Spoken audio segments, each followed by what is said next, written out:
Hello बच्चों, कैसे आप लोग। उम्मीद करता हूँ आप लोग स्वस्थ होंगे और मस्त होंगे। मैं थोड़ा सा स्वस्थ नहीं हूँ क्योंकि थोड़ा कोल्ड हो रखा है, और बाकी तो सब ठीक है बेटा। REET 2021 Rajasthan entrance eligibility test हुआ था, टीचिंग के लिए होता है बच्चों। और आज की वीडियो में हम लेवल 2 के क्वेश्चंस करने वाले हैं, जो साइंस के पार्ट थे उसके क्वेश्चंस हम आज सॉल्व करने वाले हैं। ठीक है, एकदम फुल डिटेल में सॉल्यूशन होंगे बेटा बेटा एक्सप्लेनेशन के साथ। ठीक है, तो पूरी वीडियो देखिए। तो पहला क्वेश्चन क्या था बेटा? पहला क्वेश्चन क्या था? Chemical formula of aluminium sulphate. बेटा एल्युमिनियम सल्फेट का फॉर्मूला पूछ रहा है, सल्फेट। ठीक है, तो फॉर्मूला बनाने के लिए मैंने एक वीडियो अलग से बना रखी है, how to write a chemical formula, आप जाके देख सकते हो बेटा। तो एल्युमिनियम सल्फेट का फॉर्मूला किस तरीके से बनाते हैं बेटा? पहले तो एल्युमिनियम लिख लीजिए, और उस पर कितना चार्ज है? 3 पॉजिटिव। सल्फेट पे कितना चार्ज होता है बेटा? सल्फेट पे होता है 2 नेगेटिव। तो इसमें क्या करते हैं हम? क्रिस क्रॉस मेथड लगाते हैं, इसका चार्ज इसके नीचे आ जाता है और इसका चार्ज इसके नीचे आ जाता है। तो क्या हो जाएगा भाई? एल्युमिनियम Al2, और ये 2 इसके नीचे आ जाएगा SO4। ठीक है, SO4 का क्या हो जाएगा? SO4 के नीचे आ जाएगा 3। तो एल्यूमिनियम सल्फेट का फॉर्मूला क्या होता है बच्चों? Al2SO4 whole thrice. This is the correct formula of aluminium sulphate. ठीक है, अगला क्वेश्चन बेटा। अगला क्वेश्चन क्या कहता है? The metal having lowest melting point among the following. बेटा आप इसको कई तरीके से कर सकते हो। वैसे तो सभी को नॉन होता है कि जो गैलियम है उसका मेल्टिंग पॉइंट सबसे कम होता है। ठीक है, आप देखो पिक्चर में, देखो बेटा गैलियम है ना, उसको अगर आप हाथ में भी रखोगे ना, इतना कम मेल्टिंग पॉइंट होता है उसका कि वो हाथ पे रखे रखे भी पिघल जाता है, मेल्ट हो जाता है। ठीक है, तो जो गैलियम है उसका जो सबसे कम गलनांक होता है, कम मेल्टिंग पॉइंट होता है बेटा। ठीक है, ओके। तो गैलियम इसका सबसे सही आंसर है बेटा, गैलियम ऑप्शन नंबर ए। ठीक है, गैलियम। ठीक है, तो गैलियम का सबसे कम मेल्टिंग पॉइंट होता है। वैसे भी इसको पीरियोडिक टेबल से कर सकते हैं बेटा, बोरोन, एल्युमिनियम, गैलियम, इंडियम। ठीक है, और थैलियम। इसके बाद है carbon, silicon, germanium, tin, lead. और इसमें कौन कौन से हैं? Nitrogen, phosphorus, arsenic, antimony, bismuth. ठीक है बेटा, अब देखिए बेटा, इसमें कौन कौन से एलिमेंट पूछे गए? गैलियम एक, तो एक कौन सा है? बिस्मथ। कहाँ है बिस्मथ? ये रहा। एक क्या है आपका? एंटीमनी। एंटीमनी ये रहा आपका। और क्या है बेटा? और आर्सेनिक। आर्सेनिक भी है भाई, नहीं एंटीमनी, आर्सेनिक, हाँ आर्सेनिक भी है। ठीक है, ये एलिमेंट्स है बेटा। ठीक है, तो इधर बेटा देखो, इधर तो सीधी सी बात है, melting and boiling point increase होते हैं हमारे। ठीक है, फोर्स ऑफ अट्रैक्शन इंक्रीज होती है। सेकेंडली इधर भी इंक्रीज होगा, क्योंकि देखिए बेटा ये मॉलिक्यूलर मास बढ़ रहा है हमारा। ठीक है, तो आप देखेंगे कि जो गैलियम है आपका सबसे इधर रहता है पीरियोडिक टेबल में, तो इसका मेल्टिंग एंड बॉइलिंग पॉइंट क्या होता है बेटा? कम होता है। ठीक है, अगला क्वेश्चन है भाई, देखो कह रहा है कि colour of phenolphthalein indicator in alkaline medium. बेटा दो हमारे आर्टिफिशियल इंडिकेटर, सिंथेटिक इंडिकेटर्स बोलते हैं जिनको। एक होता है आपका methyl orange. Methyl orange, methyl orange बेटा एसिडिक मीडियम को कर देता है पिंक, और बेसिक या एल्कलाइन मीडियम को बेटा इसको कर देता है येलो। ठीक है, आपको बताना है कि फिनोल्फथलीन, अच्छा फिनोल्फथलीन में क्या करता है भाई? जो फिनोल्फथलीन है वो बेटा सबसे पहले एसिडिक को क्या करता है? एसिडिक को करता है, एसिडिक में कोई कलरलेस, ठीक है, कोई इंडिकेशन नहीं शो करता वो, कलरलेस। और दूसरा है हमारा बेसिक या एल्कलाइन कह लीजिए जिसको, इसको क्या करता है बेटा? इसको कर देता है पिंक। तो इसका सही आंसर क्या होगा बच्चे? पिंक। जो हमारा फिनोल्फथलीन है वो इंडिकेटर क्या करता है? बेसिक सॉल्यूशन को किस में टर्न कर देता है बेटा? पिंक कलर में टर्न कर देता है। ठीक है, ठीक है बच्चे, अगला क्वेश्चन करते हैं बेटा। अगले क्वेश्चन में क्या कह रहा है कि जो इथाइलिन ग्लाइकोल है और टेरिथैलिक एसिड वो क्या शो करते हैं भाई? इथाइलिन ग्लाइकोल क्या होता है बेटा? CH2, OH। ठीक है, ये हमारा इथाइलिन ग्लाइकोल हो गया ये। इसको हम रिएक्शन करें बेटा किसके साथ, टेरिथैलिक एसिड। तो टेरिथैलिक एसिड क्या होता है बेटा, ये टेरिथैलिक एसिड है COOH और COOH, ठीक है। इसके साथ रिएक्ट करेंगे तो क्या बनेगा, यानी इसका पॉलीमर करना भाई, पॉलीमराइजेशन करना है। तो इसमें N ले लो, ये भी N मॉलिक्यूल ले लो। पॉलीमराइजेशन क्या होता है बेटा कि जब बहुत सारी इथाइलिन ग्लाइकोल यूनिट या बहुत सारी टेरिथिलिक एसिड, मतलब कोई भी अगर हम बहुत सारे मोनोमर यूनिट, ये दोनों मोनोमर यूनिट है बेटा, ठीक है, तो एक नया जो एलिमेंट बनाते हैं, नया कंपाउंड बनाते हैं, वही हमारा पॉलीमराइजेशन होता है। कि जब बहुत सारी मोनोमर यूनिट मिलके एक कंपाउंड फॉर्मेशन करती है बेटा, तो ये क्या बनाएगा आपका, ये बनाएगा आपका बेटा डेक्रोन। क्या बनाता है ये, डेक्रोन, ठीक है। तो क्या होगा यहाँ से भाई, ये COH है हमारा, ये OH है, यहाँ से ये इसको हम इस तरीके से लिख सकते हैं बेटा, COH को थोड़ा समझने के लिए, COO और H, ठीक है। क्या होगा भाई, यहाँ से ये OH है या OH है, यहाँ पे यहाँ से O और यहाँ से H निकल के क्या बना देगा ये भाई, ऐसे ही यहाँ से OH जाएगा और इसमें से क्या जाएगा, H। इसको भी ऐसे लिख लेते हैं OH, ठीक है, समझने में आसानी होगी। तो क्या बचा है यहाँ से भाई, यहाँ से O बचा सिर्फ O, ठीक है। और क्या बचा भाई, CH2 और CH2 CH2O, यहाँ से क्या बचा O और COO CO, ठीक है।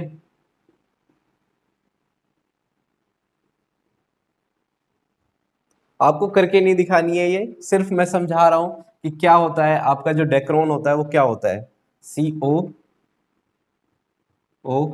वट एवर, ठीक है, जो उसके बाद ये होता चला जाएगा, ठीक है।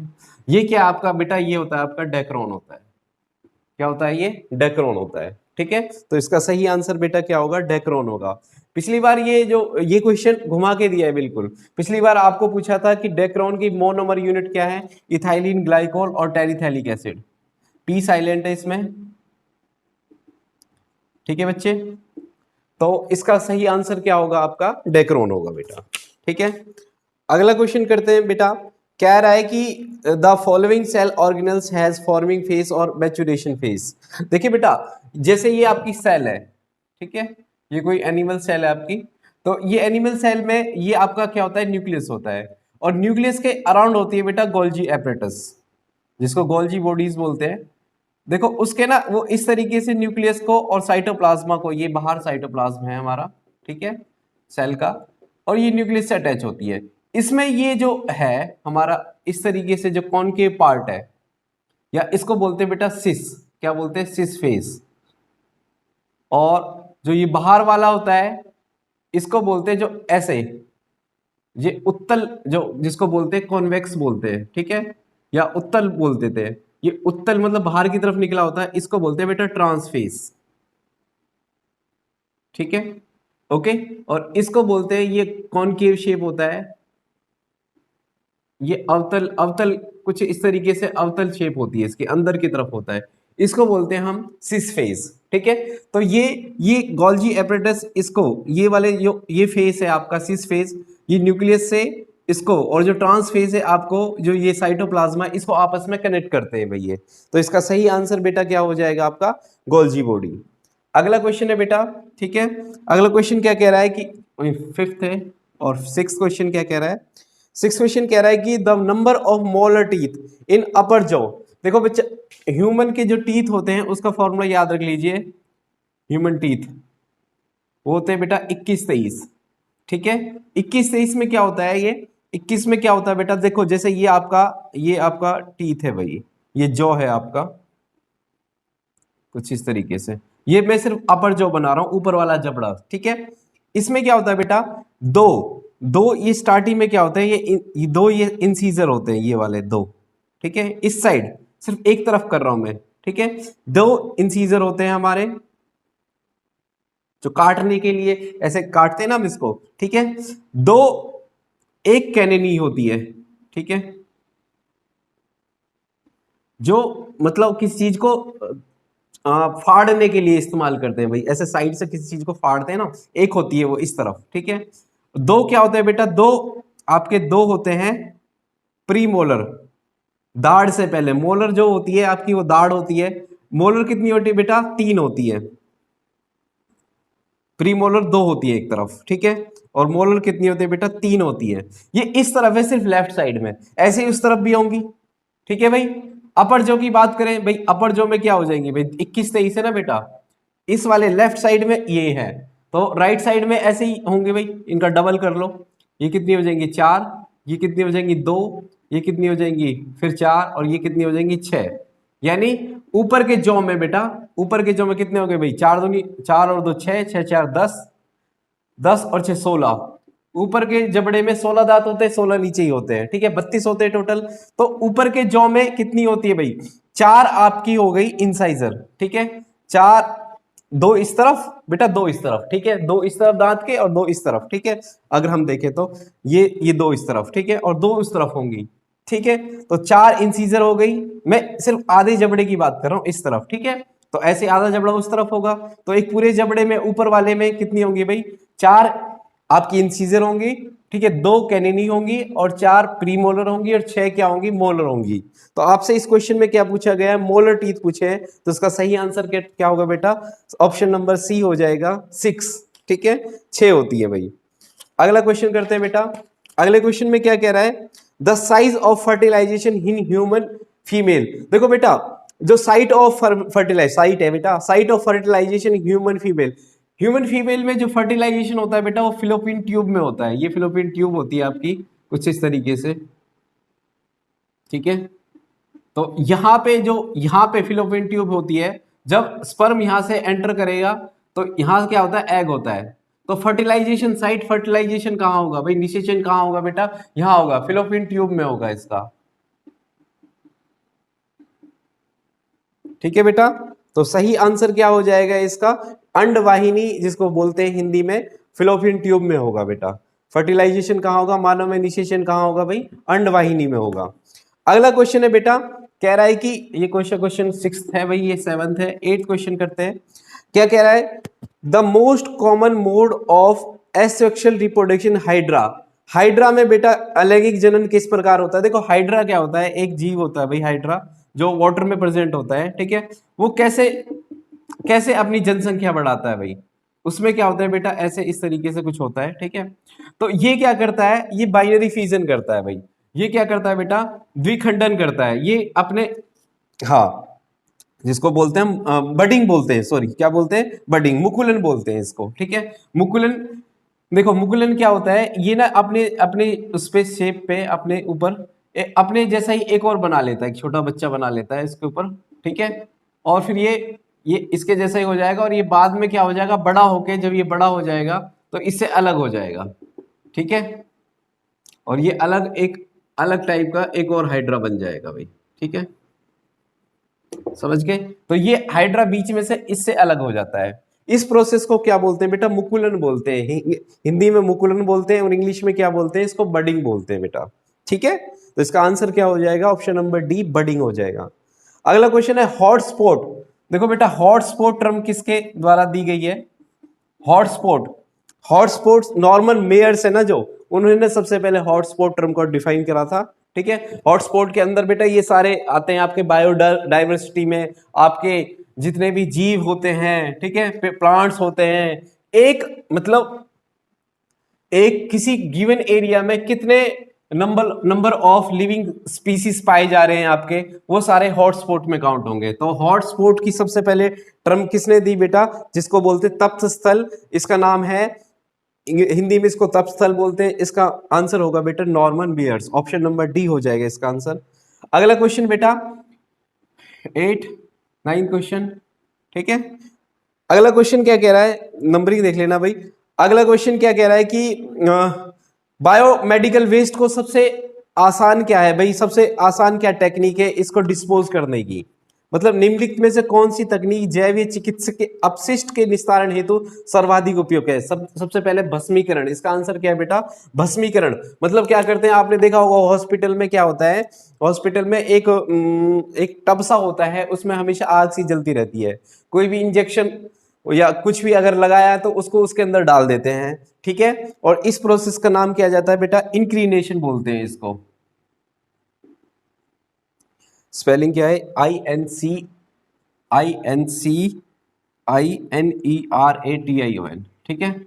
और हिंदी में क्या बोलते हैं, भस्मीकरण बोलते हैं इसको, ठीक है बच्चे। तो इसका आंसर क्या हो जाएगा, ऑप्शन नंबर बी, भस्मीकरण। अगला क्वेश्चन क्या कह रहा है बेटा, फ्यूज वायर।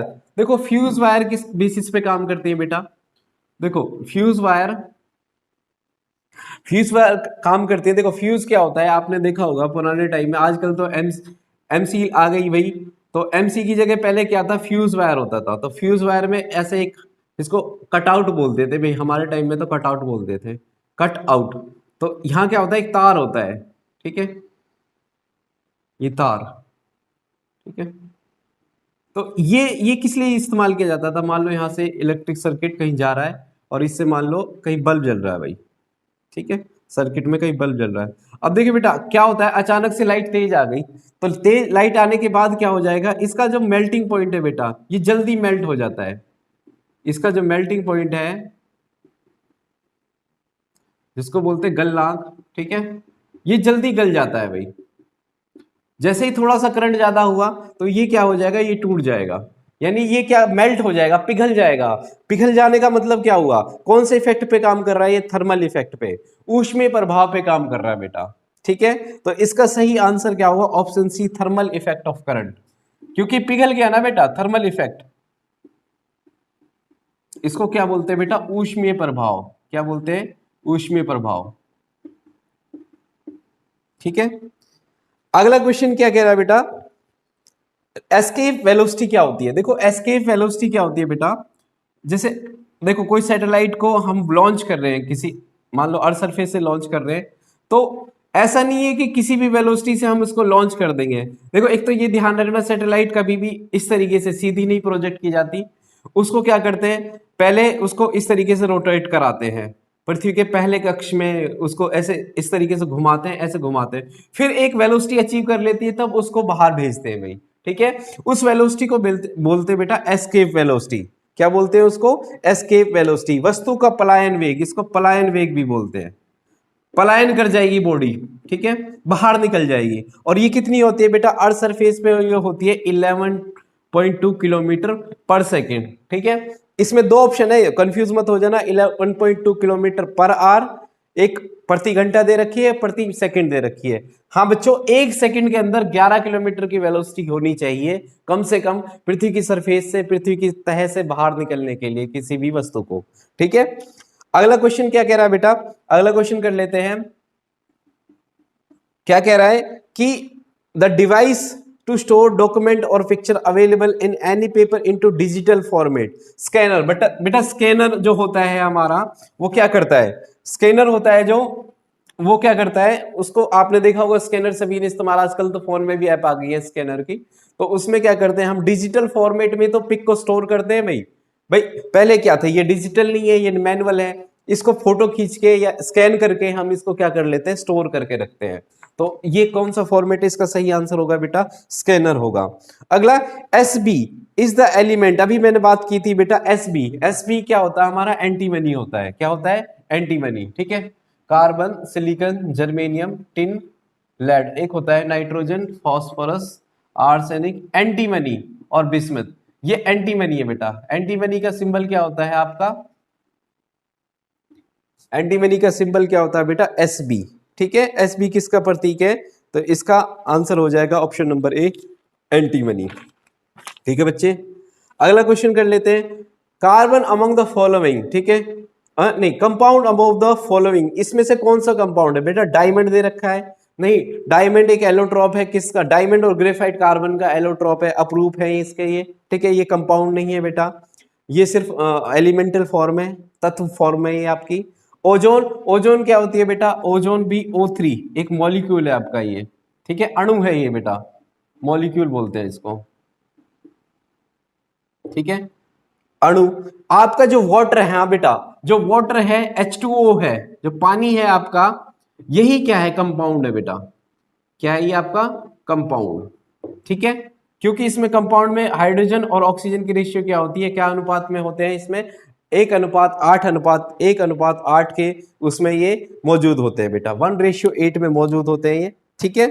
अगला क्वेश्चन क्या है भाई, अगला क्वेश्चन देख लेते हैं। क्वेश्चन है भाई, in SI unit pascal is the unit of, अंतरराष्ट्रीय मात्रक पद्धति में पास्कल किसका मात्रक है भाई? पास्कल आप सभी को पता है बेटा, पास्कल है ना, जो पास्कल होता है प्रेशर को मेजर करने के लिए, ठीक है, दाब को जो है उसको माप करने के लिए, मापने के लिए क्या इस्तेमाल किया जाता है बेटा? पास्कल इस्तेमाल किया जाता है, ठीक है। प्रेशर क्या होता है बेटा? प्रेशर होता है आपका ना, दाब होता है फोर्स अपॉन में एरिया, ठीक है। तो इसको मेजर करने के लिए क्या इस्तेमाल किया जाता है बेटा? इसके लिए इस्तेमाल किया जाता है आपका पास्कल, ठीक है। तो ऑप्शन नंबर ए करेक्ट हो जाएगा। नेक्स्ट क्वेश्चन है बेटा, method of heat transfer by the heat emitted by the sun reaches the earth, ठीक है। ऊष्मा संचरण की किस विधि द्वारा सूर्य की से उत्सर्जित ऊष्मा पृथ्वी तक पहुंचती है? देखो ये आपका सन है भाई, ठीक है, और ये अर्थ है, ये हमारा पृथ्वी है, ठीक है। इससे जो जो रेडिएशन पहुंचती है, जो ऊष्मा पहुंचती है, वो किसकी किसकी फॉर्म में? मैंने बोल भी दिया किस फॉर्म में बेटा? रेडिएशन की फॉर्म में। जो ऊष्मा आती है, जो ऊर्जा आती है, वो किस फॉर्म में आती है? रेडिएशन की फॉर्म में, जिसको बोलते हैं हिंदी में विकिरण बोलते हैं भाई, ठीक है। तो इसका सही ऑप्शन क्या हो जाएगा बेटा? ऑप्शन नंबर सी इसका करेक्ट आंसर हो जाएगा। नेक्स्ट क्वेश्चन है बेटा 16, देखिए कह रहा है an object is placed between two plane mirror which is placed at cap, जिनका एंगल कितना बेटा? 60 डिग्री है। नंबर ऑफ इमेजेस, देखो आपको जब भी नंबर ऑफ इमेजेस पूछा जाए बेटा, नंबर ऑफ इमेजेस,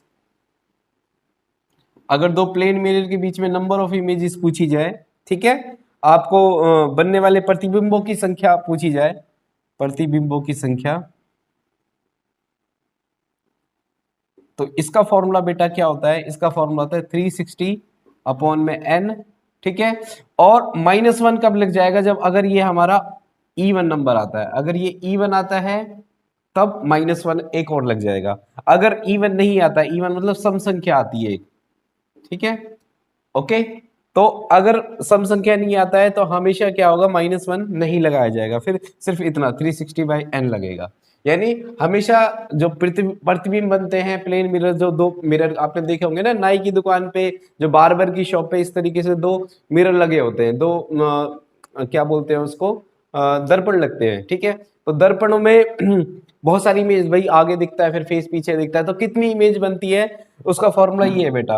अब यहाँ पे कितना, ये एन की मतलब यहाँ थीटा आ जाएगा, यहाँ क्या आ जाएगा, ठीक है। तो 360 कितना एंगल दे रखा है बेटा? यहाँ पे 60 डिग्री दे रखा है, तो 360 अपॉन में 360 बटे कितना एंगल दे रखा है बेटा? पहले इसको घटा लेते हैं, डिवाइड कर लेते हैं, कितना आएगा? 6। अब 6 नंबर क्या है बेटा? इवन नंबर है, सम संख्या है, तो इसमें से एक माइनस कर दो। अगर ये 5 आता आंसर तब माइनस नहीं करते, तब आंसर 5 ही होता था। 6 - 1 कितना आ जाएगा? 5। तो 5 इमेजेस बनेंगे। सही ऑप्शन क्या हो जाएगा? ऑप्शन नंबर सी करेक्ट हो जाएगा। अगला क्वेश्चन बेटा 17th क्वेश्चन क्या कह रहा है? The loudness of sound. हाँ बेटा, लाउडनेस क्या होती है? मतलब आप बोलते हैं ध्वनि की तीव्रता, ध्वनि के किस से निर्धारित होती है भाई? देखो सबसे पहले आवाज का लाउड होना, हेलो हेलो ऐसे बोलना। लाउड होने का मतलब है कि आप क्या बढ़ा रहे हो? उसका एम्पलीट्यूड बढ़ा रहे हो, आयाम बढ़ा रहे हो। देखो एक साउंड ऐसे जा रहा है बेटा, ठीक है, एम्पलीट्यूड मान लो, और एक साउंड एम्पलीट्यूड बढ़ा दिया तुमने ऐसे, समझ गए? तो ये एम्पलीट्यूड बढ़ गया उसका, ठीक है। तो जितना ज्यादा एम्पलीट्यूड होगा, आयाम होगा, उतनी ही ज्यादा आवाज क्या होगी? हमारी लाउडनेस होगी, लाउड होगी भाई, ठीक है। तो इसका ऑप्शन हो जाएगा ऑप्शन नंबर ए, ठीक है।